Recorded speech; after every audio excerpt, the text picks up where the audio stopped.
It's the Phoenix, Arizona weather discussion. This is for Saturday, the 11th of October. I'm Michael Groff. For many spots across central and eastern Arizona, this big, much advertised rain event has delivered, as we have seen some pretty significant precipitation. And taking a look at the storm totals thus far, Sky Harbor Airport, over an inch of rain. Desert Ridge, over an inch. We've had plenty of rain for places like Goldfield, Granite Reef, Glendale, North Scottsdale, all picking up over an inch of rain. South Mountain Park.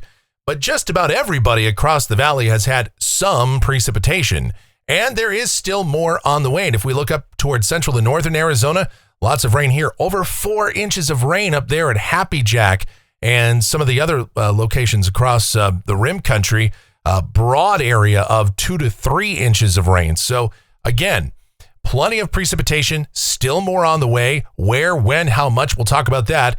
There is also the possibility of a few strong or severe thunderstorms later today, and especially this evening and overnight tonight across central and eastern Arizona. We're going to talk about that threat and how long all of this will last as we dive on in and talk about it. First, the almanac from yesterday, 93 degrees the afternoon high, 72 was the low. That occurred just after midnight. Sky Harbor yesterday picking up another 1/4 of an inch, 26 hundredths, bringing the storm total through yesterday at 36 hundredths of an inch, but you saw now we're over an inch after this morning's rainfall. 92 and 68 are the averages for this time of year. And basically, we have almost completely wiped out that rainfall deficit. And that's a really good thing.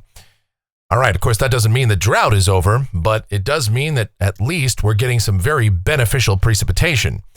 All right, taking a look outside right now after 10 a.m., we've got clouds and a few showers still lingering out there. 72 degrees at Sky Harbor, dew points at 70, relative humidity 94%. The air is calm, and the barometer is rising. All right, checking out temperatures around the area. We are mostly in the 60s and low 70s here at the 10 o'clock hour this morning. And I'm going to just say this right now. I don't know if we're going to make it to those forecast highs of the mid 80s to near 90 this afternoon, but we'll see as that sun is starting to come out. We're going to have a lull in precipitation for the next several hours, maybe into this evening, before we start to see those scattered showers and storms picking up once again. Satellite picture out here across the southwest. We put this in motion. That moisture from Priscilla is moving on through. And there's additional moisture down to the south. That is Raymond, or at least the remnants thereof that are making its way to the north. And of course, that'll bring another round of showers and storms, mainly to eastern and southeast Arizona. But we could see at least some additional moisture even here in the south central deserts, including Phoenix, from that feature. The watch warning map, we still have a flood watch in effect for Phoenix. That's now been extended through midnight Monday morning. And the flood watch for northern Arizona continues until midnight tonight. And in southeast Arizona, for the Tucson area down to Nogales, Douglas, Bisbee, Sierra Vista, all of our viewers in southeast Arizona, your flood watch starts at noon today and continues through 5 p.m. on Monday, because that's really the main rain for you guys is just getting started down there, as so far you've been spared from most of the precipitation, but you'll be getting some for sure over the next 24 to 48 hours. All right, the convective outlook for today, we've got a marginal risk of severe storms for the Outer Banks of North Carolina, as well as out here in the southwest from Arizona up through the Four Corners region. Zooming in on our state, there's that low end, level 1 out of 5, marginal risk. The area is in the darker green for severe storms. And any storms that do occur, this outlook, by the way, runs through 5 a.m. tomorrow morning, could be capable of producing some strong, damaging straight line winds 58 miles per hour or greater, and maybe some hail up to an inch in diameter, although I think wind is probably the more likely outcome for many of these thunderstorms that occur. And of course, the areas involved in that, well, again, from southeast Arizona down there around Douglas and Safford up toward Globe and the greater Phoenix area. Tucson kind of right on the edge of that marginal risk, but certainly some strong or severe storms possible there up to Flagstaff and the Grand Canyon and Holbrook, Window Rock. All of those areas could see a few strong storms. Now, they'll be widely scattered. Not everybody's going to see them. This is not going to be a great big broad scale severe weather outbreak, but a few severe storms are possible in this environment. We're going to tell you all the ingredients coming together for that in just a moment. The tropics and the Atlantic Basin, we've got a new wave out there off the African coast. We'll keep an eye on that. And we've got tropical storm Jerry. Jerry is just having a hard time getting organized and staying organized and will remain a tropical storm, making that hook to the right and fizzling out over the next few days. So we're not going to worry about that. Certainly no impact on the United States. In the East Pacific, Raymond is just basically about off the board. This is going to be moving north, and the moisture from that system will be coming up here toward the southwest United States, and that will provide additional rainfall, especially to the eastern third or the southeastern third of Arizona. All right, here we go. The precipitation outlook valid through next Saturday morning from the WPC. Rain amounts in Phoenix, we could still pick up an additional inch. That's on top of what we've already seen. Look at the eastern rim, the eastern mountains, the White Mountains, the southeastern part of the state, and southern Arizona along the international border. 2 to 4 inches are still possible down there. That's looking very likely, again, as this current round of rain goes on, and we'll see that increasing moisture from Raymond coming on in as well. So let's talk about all this in more detail to figure it all out. What's going on? We'll explore the models. Here we go. This is the GFS, the 12Z run valid at 5 o'clock this afternoon. The upper look at 500 millibars, about 18,000 feet off the ground. All right, we've got that upper low over the southeast U.S., bringing some unsettled weather, ridge in the Great Lakes and eastern Canada. But here's our trough out here in the west. That trough, combined with this increasing tropical moisture, will provide a very unsettled weather pattern for the next couple of days. Stronger winds aloft and some diffluence and all of that. You put it all together and down at the surface for the rest of the day today. Yeah, clouds around still through the day today, but I think we're going to see some sun breaking out. It's already coming out here as I'm recording this. And so we'll still see some widely scattered showers around, but I think for the most part, the rain has ended at least for the next several hours. And so we'll start to see temperatures warm up. Now, our official forecast has highs in the mid 80s to near 90. Not sure that we're going to make it to that level. But I still say we're going to get into the 80s, and it's going to be very humid, just like it was yesterday. Now, as for what happens later today and tonight, let's look at the HRRR. This is our high-resolution rapid refresh model. This is as of 7 p.m. this evening, that simulated radar product, and it doesn't show a whole lot. We've got some, scattered showers and storms kind of popping up. But what's happening is we've got a dry line that's kind of setting up to the west. There's drier air poking in from the west, especially in the mid and upper levels. But at the surface, very robust amounts of moisture for this time of the year. Actually, these are moisture levels that we'd see during the monsoon season. So a very moist low level of the atmosphere with very dry air sitting above it.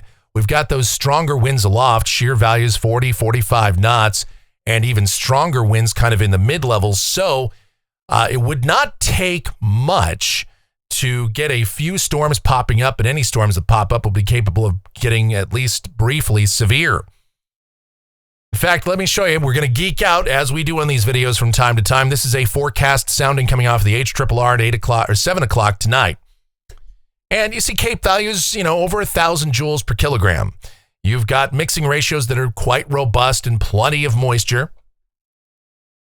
Those precipitable water values, depending on the sounding, depending on the hour, anywhere from 1.4 to 1.6 inches or so. That's very high for the month of October.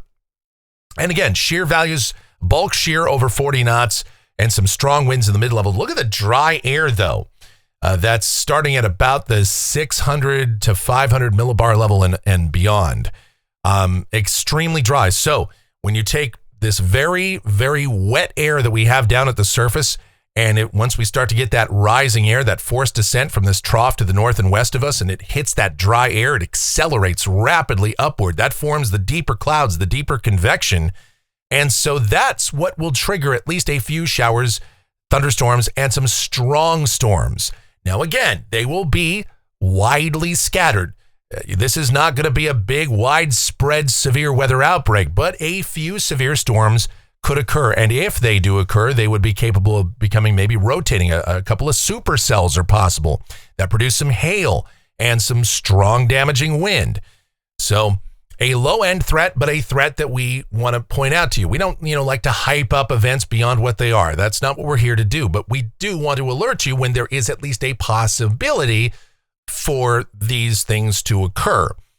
It's nothing to worry about. We'll, just keep an eye on your most reliable sources of weather information for the latest and watches and warnings and all of that. But that's how it looks right now. Now, for the rest of tonight, we'll still see scattered showers and thunderstorms overnight. Lows will mainly be in the 70s, maybe upper 60s in the cool spots. And then tomorrow, kind of an interesting forecast here. We still have the ingredients in place. Plenty of low-level moisture, that dry air kind of aloft. And I think we'll probably see a little bit more sun tomorrow. So scattered to numerous showers and thunderstorms will be around. And we might even see a couple of strong storms again tomorrow afternoon. The bulk of the precipitation will be concentrated over east central, southeast Arizona, where rain will be near continuous down there.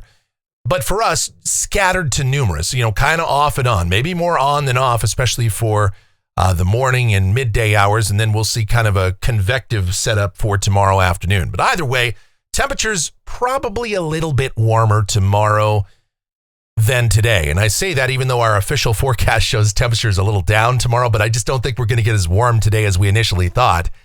So highs probably mid, maybe upper 80s for tomorrow. And still muggy, of course. Let's go to Monday, and still we continue with scattered showers and thunderstorms around, as we'll still have the moisture from Raymond kind of hanging over the eastern half of Arizona, including Phoenix. But the air mass will start to dry out from west to east. So Southern California, Western Arizona, the Colorado River Valley, we should start to see the rain. Really, by that point, it should have already tapered off or will be tapering off. There could be an isolated storm on Monday out there, but for the most part, they should be drier. We'll still have the chance of storms around. Keep it going, though, and by Tuesday, the action should be over around here for the most part. A couple of showers and storms for the eastern part of the state, southeastern corner of Arizona, but in Phoenix, we should start to dry out. Temperatures mid-80s, perhaps upper 80s. All right, Wednesday. Now, here's the thing. We've got a trough that's still hanging around across much of the west, and negative height anomalies will be in place. So, despite the fact that we'll be drying out, temperatures are not going to warm up. Not much, anyway. Highs will just kind of hold in the mid-80s or so for Wednesday. Maybe low 80s, mid-80s on Thursday, upper 70s to mid-80s on Friday. And as that drier air works in and we have that trough sitting off to the west of us and negative height anomalies still overhead, there's no ridge around here. So overnight lows going to get kind of chilly relative to what we've been seeing. I mean, we haven't seen lows like this in, 5 or 6 months. We'll have lows in the 50s across maybe the entire valley Thursday night, Friday morning, as well as Friday night, Saturday morning. So that is going to feel great. All right, here's a week from today. This is next Saturday, the 18th. Now, there's a broad upper low shown to be developing to the west of us, a little piece of energy kind of hanging back.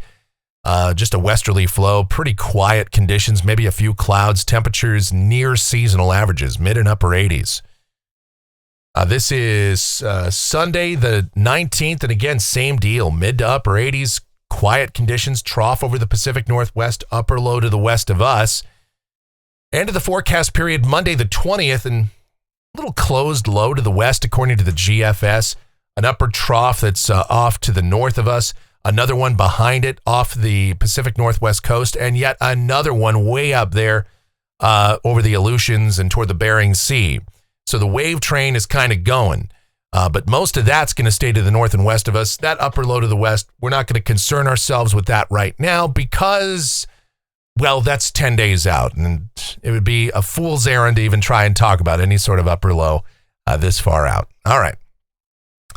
Let's look at precipitation off the GFS ensemble. This goes out through the 25th of October.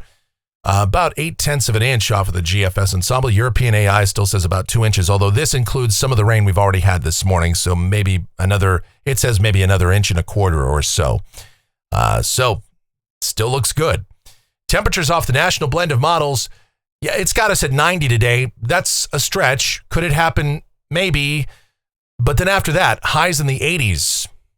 pretty much every single day thereafter. Are we done with 90-degree temperatures? I think not.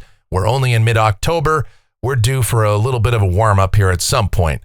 But highs in the 80s, lows mostly in the 60s at some point, and that's at Sky Harbor. Many of us, and I think maybe even just valley-wide, will be down in the 50s at some point. Thursday night, Friday morning, Friday night, Saturday morning. And that is going to do it for the Phoenix, Arizona weather discussion for today. My next video back here tomorrow morning. Should you happen to enjoy these videos, be sure to subscribe, like, share, click that notification bell. Leave those comments, questions, and suggestions if you're really enjoying what we do here. And you want to support the channel, click that thanks icon below the video here on YouTube, just like Bailey did yesterday. Thank you so much, Bailey. Appreciate that. You can also support us via PayPal. GroffShow@gmail.com is our PayPal address. It's GROFFshow@gmail.com for PayPal. And our Venmo, that's also linked up in the description. It's Michael-Groff-37, but it's linked up down below too.